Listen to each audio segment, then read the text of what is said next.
Bonsoir Gauthier Boucher. Bonsoir Madame Charbonneau. Vous êtes délégué départemental du Rassemblement national en Loire-Atlantique. Votre parti arrive en tête, on l'a dit, dans 93% des communes en Pays de la Loire, avec dans certaines des résultats impressionnants, des records, on pourrait dire, entre guillemets, dans certains départements, jusqu'à 66,7% à Théréau, c'est dans le nord-est de la Sarthe, plus de 55% à Naux, en Mayenne, c'est près d'Évron.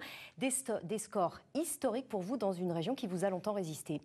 Effectivement, c'est une percée pour le Rassemblement national dans les Pays de la Loire, mais nous l'avions vu venir depuis plusieurs élections. Nous voyions bien ces dernières élections que notre électorat était en train de s'élargir et de s'agrandir dans les Pays de la Loire, dans un certain nombre de bastions des 5 départements de la région.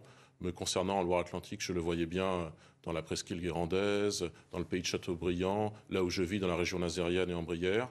C'est quelque chose que nous voyons depuis plusieurs années, mais qui effectivement peut étonner à la fois les politistes et certains observateurs.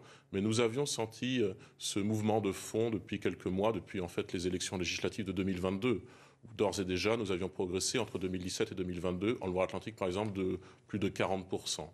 Donc c'est quelque chose qui est de l'ordre, je dirais, d'un réalignement de nos scores régionaux par rapport aux scores nationaux, qui sont eux-mêmes records, 33% des voix pour Jordan Bardella, et c'est, je crois, plutôt de bon augure pour l'avenir. Justement, le plafond de verre est un plafond de plumes sur lequel il suffit maintenant de souffler. C'est Angéline Furet, la nouvelle eurodéputée au Rassemblement national issue de la Sarthe, qui le déclarait.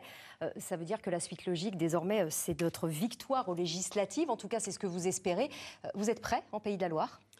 Nous nous préparons dans les différents départements des Pays de la Loire.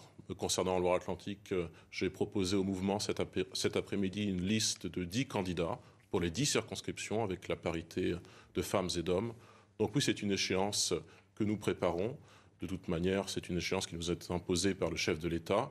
Il faut donc s'y préparer